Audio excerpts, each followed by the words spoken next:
Hello, tribe. Welcome. Let's dive into the archives. Holiest of spirits. What energy needs to come forth the most? From the Most High Creator Source. From my Ethereal Original Collective. For their highest good, of course. You may feel like your inner world is becoming a quieter, more centered place. You've likely been gaining clarity from Spirit about how to maintain your inner peace. Spirit says a lot of your life you felt responsible for the burdens of the whole world, and your guides have been teaching you to lay down that weight. You don't always have to juggle everybody's reality for them, even though you're really good at it. But doing that, it feels like you're spread too thin. You're being pulled in every direction. And maybe you can't help but heal these things, because maybe you're sensitive and you feel all these burdens, even when they're not yours. So you're really good at transforming them, whether it's for you or for the world. But lately it seems like the energy is getting quieter and quieter and more still, reflecting how you're becoming a little bit more still too. So when you feel everybody else's energy, you don't always have to heal everything for everybody. So you're learning more and more how to cut the cord as necessary. I literally see someone just tugging and tugging on this cord that's connected to your aura, and they keep pulling on your energy, and you keep trying to resolve it. You keep trying to alchemize it for the better, but some situations you really need to take out your energetic dagger and slice through that cord and don't look back. Give that love and healing to people who will be able to receive it properly. If someone's always pulling on your energy, expecting you to be at their beck and call, that's not good for anybody. Spirit says they don't respect your sensitivity when they do that to you. How much you're always trying to pour into others. You never want to leave anyone behind. You don't want to hurt anyone's feelings. But I feel like that's a little exhausting and draining to be so worried about everybody else's feelings, especially as an empath that you are, where you absorb everybody else's feelings so you can literally know exactly how they feel. You can feel it yourself. But that's going to get you stuck in a loop. So I literally want to do a cord cutting thing for you, which I already see in my head. The angels are cutting these cords off your aura already. They just want to know if you can accept it or not, if you want to accept it or not. And this is nothing but the highest source angels, okay? And these source angels are not fallen, and they work with your spirit guides. Spirit says that you could be watching a video or just walking around, and you walk past groups of people or at different events, and you pick up on other people's feelings everywhere you go, even just clicking on a video or something. You could feel the artist's intentions. You might start crying for no reason or laughing for no reason. You can feel all this stuff, and that could be beautiful. Imagine if you had more control over that gift. Instead of just absorbing things with no control of what comes in and out, imagine you could be so clear that you could pick and choose who you want to heal, what you want to feel with this gift. And I think you already know that you can be in this clear place where you're not responsible to people please everybody just because you can. You're the perfect healer. You can feel everything they're feeling. Maybe emotionally, maybe even physically. So pick and choose who you use that gift with. And you could even get paid off that if you do it right. It's something you have to realize is a sacred gift. So Spirit says this ability just might be your lane where you will thrive.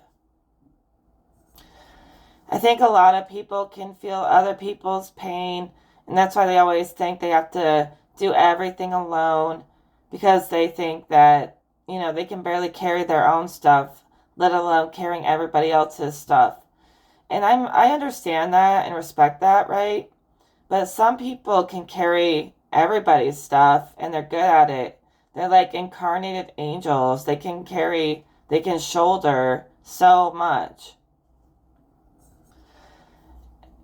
You'll find that when you help somebody through these situations by holding that pain and bearing that pain with them, it will heal them.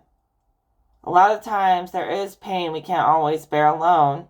And yes, we could go to God, but sometimes you need human connection to help you bear your burdens. And as long as everyone is willing to come out the other side better, it's a beautiful thing to help them through that. I've done it many times in my life. I've helped people carry their burdens, not for them, but to help them do it themselves. And I just am part of the process. I'm just there to be a grounding force for them. And doing acts of kindness is one of the greatest superpowers there is. It comes back to times 1,000, so much good energy. So people who get really greedy and they don't want to help people, they make themselves feel even worse and worse and worse. Because one of the best ways to feel good is to continuously give your energy back out to the world and let it come back to you. But the people who don't want to get better, they just drain you, and get attached to you. So don't give them the same kind of love and healing that you would give to somebody else who is really willing to come out the other side of the healing. That's what Spirit says. So some people don't ever come out and emerge out of the other side reborn as a better version of themselves. Some people do.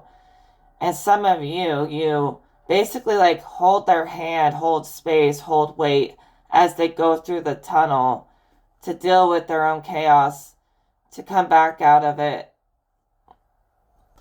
feeling very healed.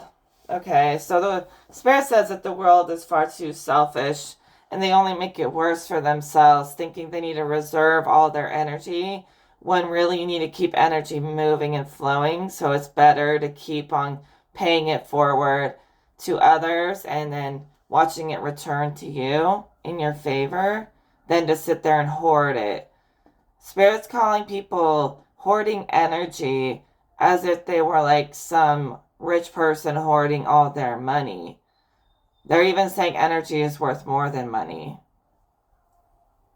So I guess you guys deal with people who are cheap when it comes to energy. But that's not my tribe. My tribe is not cheap like that. I'm going to read the book about the number 7. I didn't want to, but Spirit kept telling me to do it, so I'm going to do it.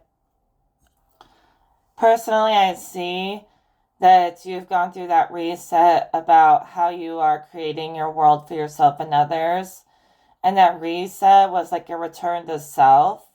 But you could easily look behind the veil to see what is hidden behind people's exterior appearance. You can still see all that. But what I was trying to emphasize is that use that gift how you want to. Don't let it use you. Or don't let other people use it against you.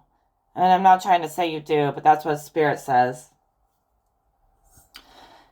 Alright, the book says, 7 has long been regarded as symbolizing spirituality, mystery, magic, and the occult. It is the number of creation, combining the 3 of the Trinity of the heavens and the soul with the 4 of the earth and the body. It also combines the number 1 of the first cause with the number 6, the most well-favored of the numbers associated with humankind. In consequence, the 7 is the number that occurs most frequently in connection with profound matters. There are said to be 7 heavens, 7 days of the week, 7 ruling planets, 7 chakras, 7 virtues, 7 deadly sins, and so on. 7 is therefore a particularly significant number. The 7 of Wands is the most potent of the 4 sevens, symbolizing strong psychic abilities, and particularly the power of transformation and transmutation. I didn't even know that's what the book said, but that's exactly what I said before I read it. So the 7s symbolize the hidden side of the human nature, including skills and abilities and wisdom that we often do not know we even possess. It's like I read the book without reading the book. So you're using your gifts, using it as the cause more than the effect, relying more on your skills than just random chance when it comes to the energies that you intake and that you emit, especially from other people. You can probably even feel the feelings of animals. You're so sensitive. People have probably tried to tell you to reject that side of yourself your whole life, but it wouldn't be who you are if you were supposed to reject it. So you have this sort of endless creative flow that comes directly from the source. I see the source just sending you so much energy constantly from worlds way beyond this human world, okay? So you seem to have made a promise to yourself here, not to spread yourself thin, to save everybody else. You're trying to save more than just the physical plane. It's like you're trying to save multiple realities and worlds all at once. So pick and choose, like a master, not a servant. Although you could choose to be more obedient and serve Creator, but you don't have to be any kind of servant to any kind of human. They don't have that kind of authority. No matter how much they try to attach their claws to your aura. So the book says, consider what desires prompt your own actions, negative or positive. So you could view these people interacting with your aura as some kind of prompt to either accept their energy or not. And you don't have to accept it just because they're trying to force you into it and put pressure on you. You are nobody's puppet, okay? Lots of balance between giving and receiving. You're happy dancing in your own little world, okay? That's what I see in my vision. But it does say in the book there are indeed times when it is more blessed to give than to take. Like I said. The table in that Two of Pentacles is standing out to me. It seems kind of random that they would put that on there when there's nothing really even about that in the book. But I was thinking maybe you need to put something on your altar that continuously helps you cut these cords to people who just want to leech off of you. Because Spirit says, like, the right people, they won't even be attaching cords to you like that. You know, it'll be like a balanced exchange and everyone goes on their own way and it doesn't have to attach to you. So maybe like I have this obsidian dagger behind the Two of Swords.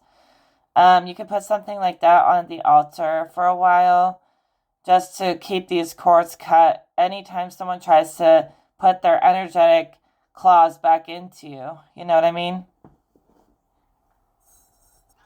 Or maybe there's just something in particular that you want to put on there. I literally have a vision of someone putting like this crystal on their altar. For some reason, it's significant. Maybe it's a crystal that's like really old. It looks like it has some really ancient old energy. And you've been waiting to work with this crystal for the right timing when you're ready. Well, now you're ready. And it's kind of like not fully active because you haven't been working with it. So if you put on your altar, start activating it, I feel like it's got some ancient codes in it. So you don't need to always be on alert, like, oh, I gotta cut cords every day. No. By putting it on your altar and setting intentions, it'll do the work for you. And something about awakening something old, okay? But it's something divine. It's something to fear. So if you thought there was something to fear, this ancient being that's connected to this crystal, the crystal looks like smoky quartz or something like that. It wants to awaken, so don't be afraid. It's actually wanting to awaken something in you. So you're likely waking up some ancient timelines that you lived with or without the crystal.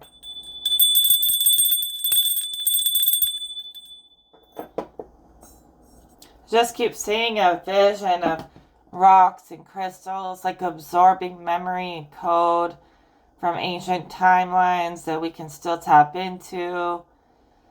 You know? The crystals have seen things and they have captured the memories. Whether that's like super old ancient crystals or even just crystals that well, I guess most crystals are pretty ancient. Takes a long time to form them. But even when you get your own crystals that are just for you, they have seen all of the stuff you've experienced in your life, and each different one is like attached to different experiences and different ways that you have used the crystal. So the crystal is carrying the energy and the memory of your life and what it's seen and how you've used it. So all of your crystals and in your plays could actually be like an archive for you of your own life or how you've used them. You can cleanse them, but I swear that memory never goes away. Like whatever you use them for, it'll remember it. It'll archive it. I even imagine this with my own crystals. Like when I go through my crystal box and pick out little pocket stones or whatever, they're always attached directly to the archive. And they tell me things that I've forgotten. Like the memory, the information stays stored in there. I'm trying to say it the right way, but it's stored in there. Another thing is, if you ever feel like you need to get stuff out of your head, you can even hold a crystal to your mind's eye and download it into the crystal. I've done that lots of times. I keep seeing that smoky quartz. Maybe I need to grab my smoky quartz. See, here's mine. It's just a piece I made into a necklace. But I never really wear it. Maybe I should wear it more. Spirit is saying grounding is really important, especially when you feel like you're absorbing too much from others. Grounding will just help you make your choice, what you want to take on, what you don't. You don't always have to leave it up in the air so much. Like, be more solid on your choices, even in the energy world. So the grounding and cord cutting stuff is to sort of square out your thoughts. You've been training your mind to obey you, and in a sense, it reflects your obedience to the Creator. But Spirit calls it sort of an obedience to yourself through sort of like a reverence for yourself. So reverence for your mind, respecting it,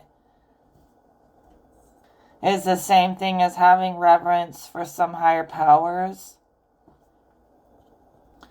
So you've already broken that sort of looping mental energy, and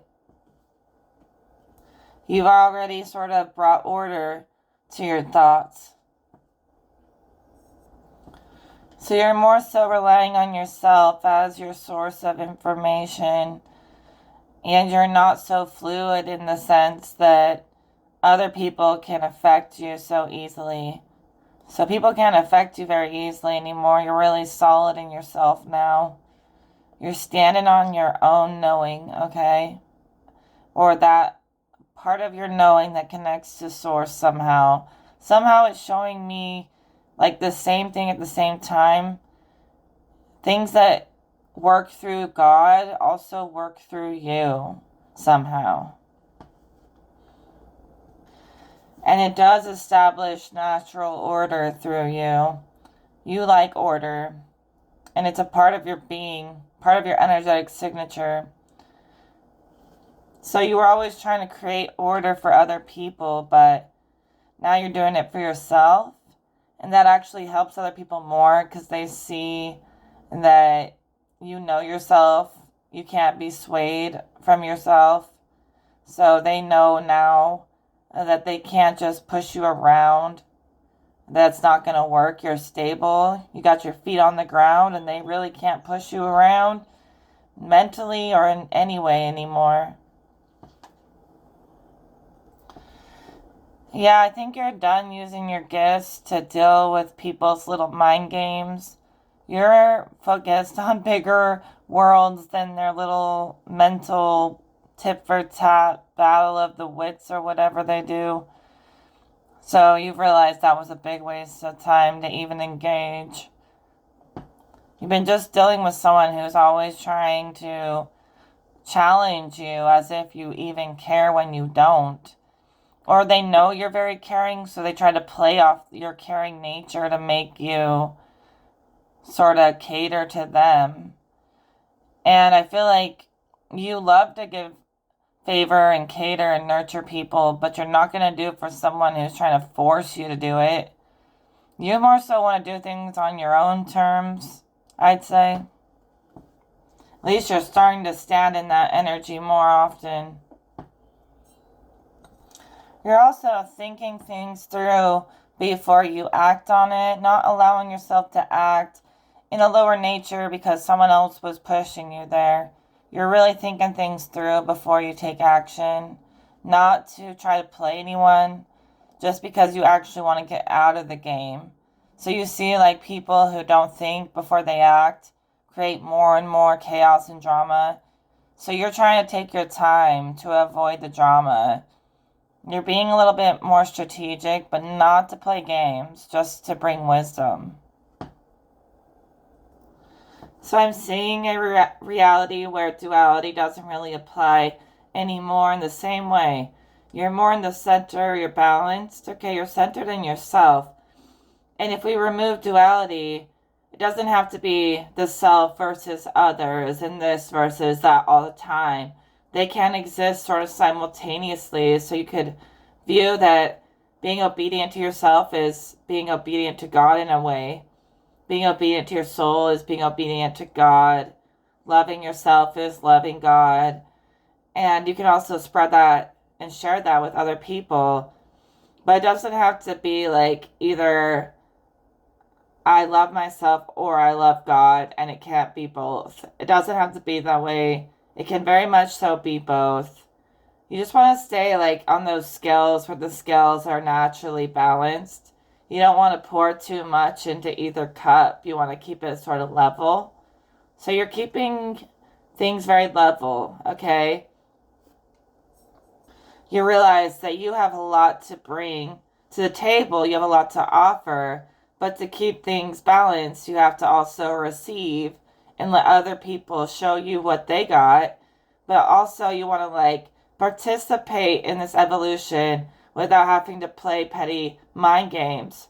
So you can like participate and have fun without playing the fallen version of it. So there's a balance there too.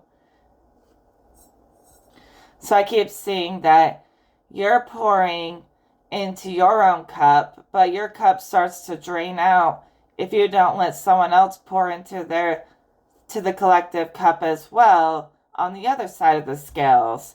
So it's a nice give and take to maintain equilibrium. I've been pulling swords like constantly the past couple of days. And I think it means that as much as we want to be loving beings all the time, we're being a little bit more cutthroat right now. In the most loving way possible, a little bit cutthroat, demanding respect, okay? And if they can't if they can't respect you equally, then basically they get cut off. It's that simple. We don't have a lot of space to keep giving grace to every person who invades. You know, we're being a little bit more to the point at this time, saying it like it is. But it's not to cause harm, you know? You're just sick of being walked on. You've thoroughly thought it through how you want to present yourself and what truth you want to represent, right? And you're standing on it. And it's not to try to harm anyone else, it's to try to educate people. And you kind of hope that they will come through and educate you as well, but not through like being brutal. You can be like cutthroat without being like brutal. So it's kind of like knowing the value of your words and that sword that you carry. It's like you have your sword, it's just a sword unless you use it, then you can actually use it to cause harm. So however you're going to use and direct the power of your spoken word and the thoughts that you're weaving is really important. It's either going to cause harm or it's going to do a lot of good, you know? And you might be able to do a lot of good by being very to the point and causing just a little bit of harm so that something good can come from it. I'm not saying like harming someone physically. I'm talking about you standing on the truth and not shaking for anyone. It might like hurt their ego, but in the long run, it'll be good for them. Basically, you cause a lot of bruised egos, but that's okay. You're not ever going to actually harm somebody. So it's almost like you holding your sword and shield is enough to intimidate them. You don't even have to actually use it. So it's something about you showing that you have an authority without having to actually use the sword in the same way other people use it. You more so are like embodying the sword than actually using the sword as a weapon. It's kind of a weird metaphor from Spirit. I'm trying to decode it for us as we go. So it's kind of like I see that you have this natural authority that you don't even need to fight anybody to win. You kind of just win by standing in your power. So people get kind of even more intimidated when you get silent or pull your energy away and you start just showing the way forward, and they're like, what is this person doing? Like, they don't understand. Basically, Spirit says they get intimidated by you. And the fact, especially when you start going quiet and you just start being like, laying down the law. So your presence commands respect. Let's move on to the next cards. It's interesting because I see you moving from being the most intelligent person around to a higher level where you're surrounded by more other intelligent people and you're not always the smartest person in the room, which is cool because for once you can learn something. Like you're very rarely surprised. Like there's not much you haven't already explored. But in the next dimension, it's a whole new map, or it's like the map you already had, but enhanced. So you've definitely unlocked a new kind of map or archive in many different ways. I don't know if I would call it new, though, because it seems more like a master map. It seems like everything you've ever known sort of integrated into some kind of master lesson. Ring the bell for that. That might mean you have to teach that, or you might want to try to teach it.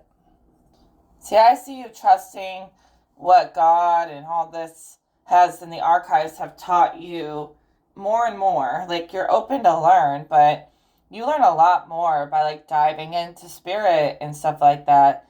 And that information is valuable, and you're integrating it more, standing on it more, knowing what works and what doesn't work, and you're kind of not bending anymore to please everybody. You only really want to just find things of a higher like higher wisdom, higher information. You're like, I don't have time for drama. Either teach me something or I'm leaving. Maybe you don't like small talk or wasting time on things that don't matter. But instead of like spending all your time trying to save the world, like we said, you're focusing on the things that matter to you. And then, like, by knowing yourself in that way, okay, and standing on your teachings, you can do more good for others. Because it's really hard to trust someone who's not even confident in their own teachings. And you actually are. So you're just like, let me own up to this, okay, and be confident in my teachings. I don't know, it's like you're always trying to incorporate everyone else's perspective, and that just makes it sound like you're confused. So, like, whatever spirit has trained you and taught you, you're not going to let anyone take that away. It just makes you sound confused when you do. So, and you're not confused. You're just trying to be way too accommodating to everyone else. So I hear you saying, I know what I know, and I know how to say no. All right.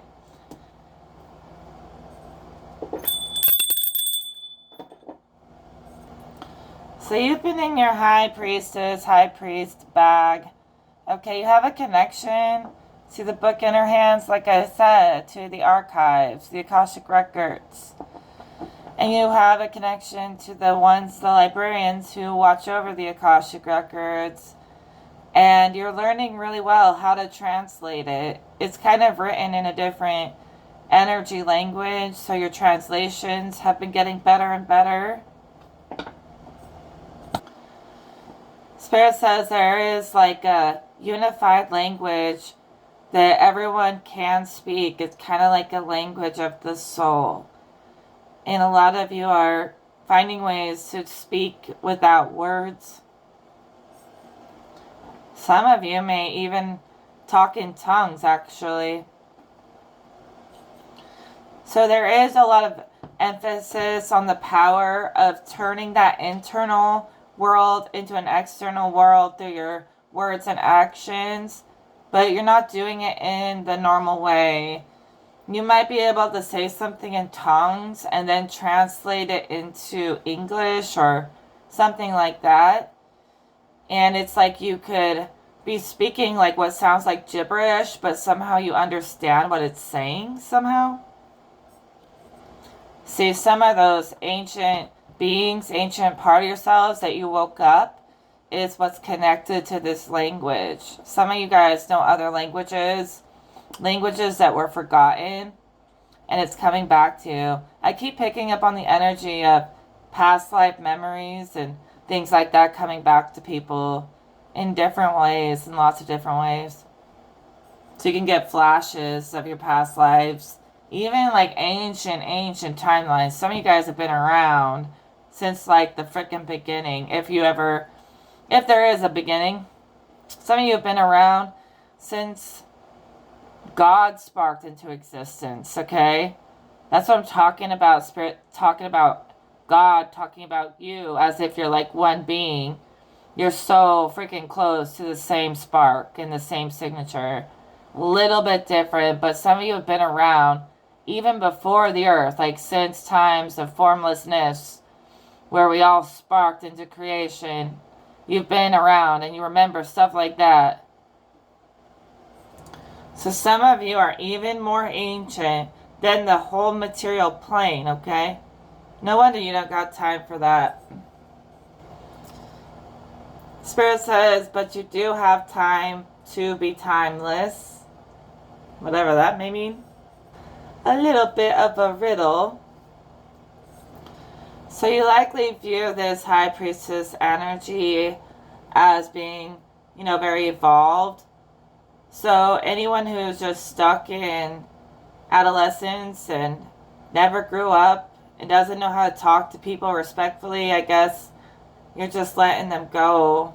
Let them leave. You don't respect them as a high priestess if they don't show respect for their people. Wisdom comes with respect. And you might be seeing other people who really do embody that high priestess energy. They have real intuition and they're going to rise in your mind. And you're going to be excited to see what they create, while those who don't even really create, they just hate, they fall into the dust, into the ground, like that fallen sword.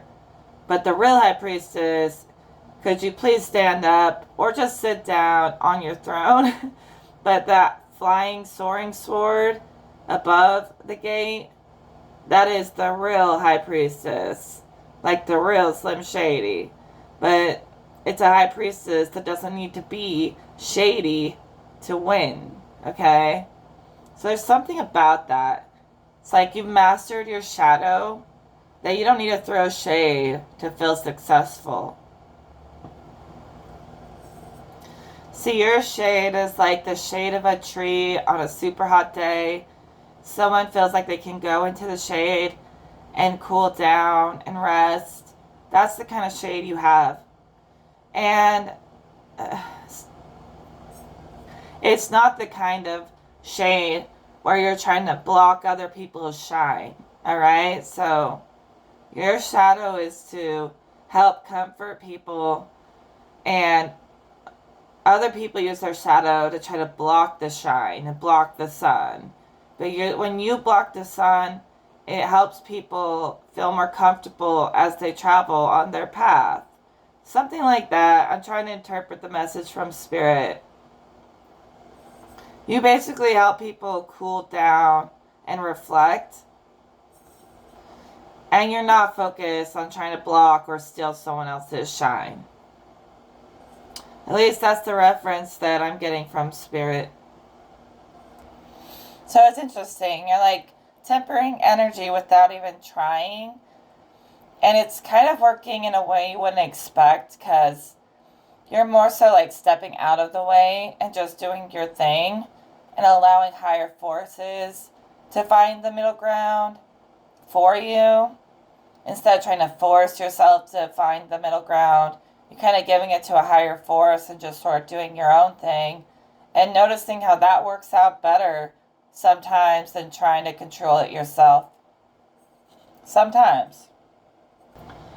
See, I see you trusting that the actual truth will show itself if people just let go a little bit and allow it to happen. You know, things that cause confusion, they aren't going to last through the new shifts that we go through. They will get phased out. Any confusion will phase out. And what is the actual truth will become so much more apparent if you just look at it.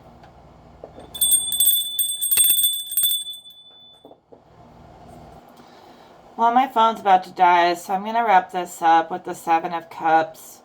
It's okay to escape into, your illusions and fantasies, as long as you're not trying to run away from life, but a little of both is always good. It's good to let yourself dream. And I say, looking at these cards, like your ships are coming in, whatever that may mean to you. Because you're making yourself known, taking up space in divine ways, people are going to start putting more respect on your name, on your energy, respecting your emotions, okay? Because you're kind of demanding it. You're taking respect and claiming it. But every human deserves that. So you're not doing anything wrong. You're not doing it to dominate. You're just doing it to be heard for once, So I see a lot of people in your life showing up for you in unexpected ways. A lot of things that were getting brushed away under the rug and concealed are being shown to you. So maybe people are opening up to you more and you're opening up to them. The right people, of course. That's like a huge theme. I feel like I talked about that a lot in this reading. I was kind of like, wow, I talked about that like the whole reading. But repetition builds mastery. So when I repeat things, take it as a good thing from the angels and gods, because it must be important, and saying it over and over again only strengthens it. So instead of just sitting back and hoping for the best, sometimes you're taking control of your own self and commanding your reality. Not other people, but by you commanding your reality It's drawing in other powerful people. And I guess it's like you take claim of yourself and you start to feel stronger and stronger, more resilient. So in a way, you're trusting creation and trusting yourself that creation knows what it's doing. So when things happen in your life, you're not really playing victim as much, victim to circumstance. You're sort of realizing that everything's being orchestrated. So you're allowing that to show itself. You know, all the lessons are orchestrated to serve you in some way if you allow them to show you the lesson. So I guess you're letting go of trying to control the universe and stuff, and more so just controlling yourself and your reality. You're using all the things that happen to you or all your feelings to your advantage and realizing this is what makes me who I am. It's not a weakness. It's just like maybe I'm looking at it wrong. So maybe it's not a weakness that you're so deep, or all the different things, you know? Alright, allow everything to sort of work in your favor, because you get in that flow state where that starts to build, and basically you just jump into this beautiful place that you've created, and you don't have to micromanage it, you know? You're basically just allowing yourself to experience creation and then fine-tune your reality, and you just feel amazing in my vision. Like you're smiling, it's so beautiful, you're dancing, you feel good. And yeah, I'm going to leave that there. I'll talk to you in another video, everyone. Take care.